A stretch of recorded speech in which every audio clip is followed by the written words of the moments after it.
Y bueno, amigos y amigas, este móvil es bastante desconocido, pero yo creo que merece la pena hacer esta retro reseña. Hablemos en este video del Motorola A810.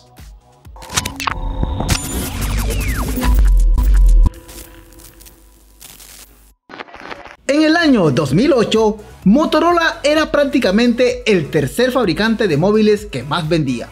Ya conocíamos el Motorola V3 o el A1200. Se me asemeja bastante al equipo que hablaré en este video. No por el diseño, sino por el software y pantalla táctil de este, que a pesar de tener unos años más, en este móvil no se notó una gran mejoría.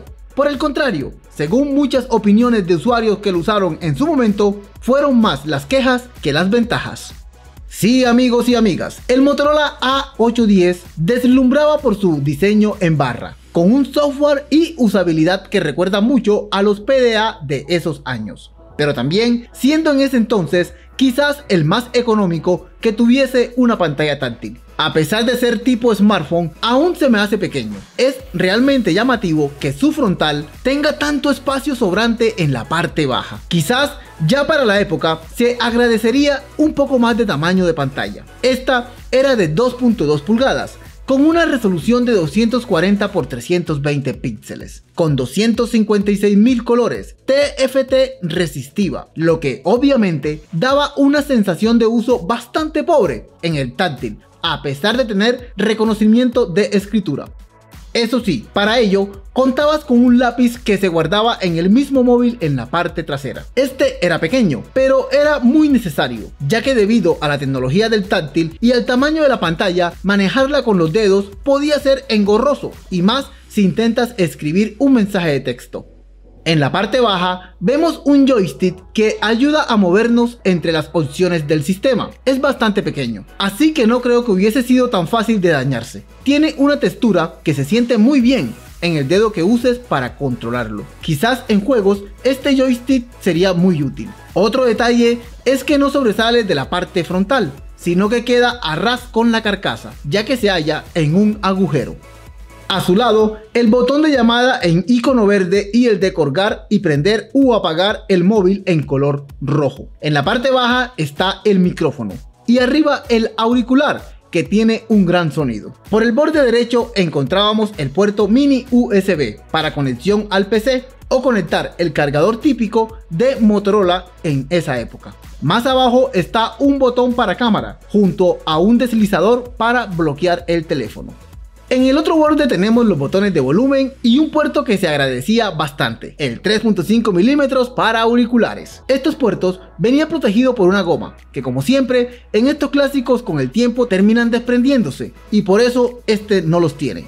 En la parte trasera vemos su cámara de 2 megapíxeles. No tiene flash ni autoenfoque, así que en ese sentido, como te imaginas, la calidad era bastante mediocre, teniendo en cuenta que para esa época ya había unos móviles con un estándar de mayor calidad fotográfico. Pero bueno, aquí puedes ver varios ejemplos. Claro, también podías hacer videos con ella o usar efectos de color básicos. En la parte baja también está la bocina del equipo en forma lineal. Adorna bastante bien, pero su calidad, a pesar de que el equipo podía reproducir MP3, no es que sonara muy potente, pero sí podías escuchar buena música con auriculares.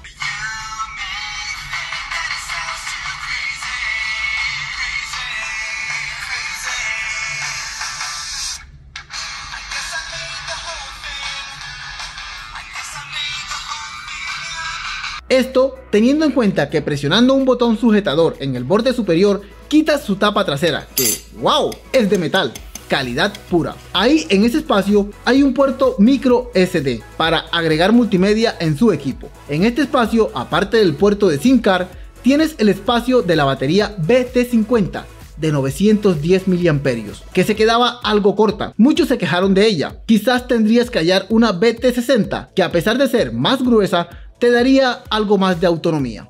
Podemos encender el equipo, acceder a las funciones sin necesidad de tener un chip puesto. Da la opción de poner apagada la antena. A pesar del tamaño de la pantalla, se ven muy bien los gráficos y los iconos tratan de ser algo grandes para que puedas acceder a ellos con toques de tus dedos, siempre y cuando no sean tan gruesos. En la parte baja podemos tener unos accesos a los timbres, navegación WAV 2.0 XHTML o podías instalar Opera 8.5, esto con la velocidad ofrecida por el operador móvil ya que no tenías Wi-Fi. Vemos un acceso al reproductor de música que era básico, con funciones de listas de reproducción, random o aleatorio.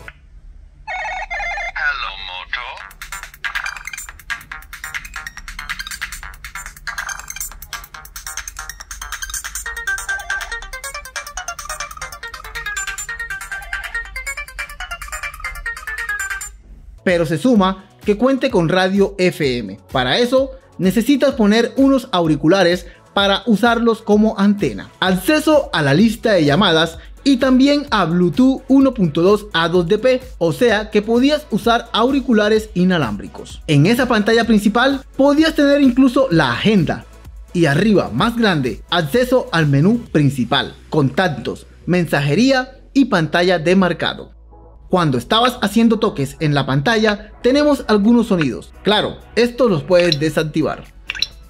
Este menú principal podías organizarlo por vistas de oficina, multimedia, extra o aplicativos. También puedes ver en lista o cuadrícula.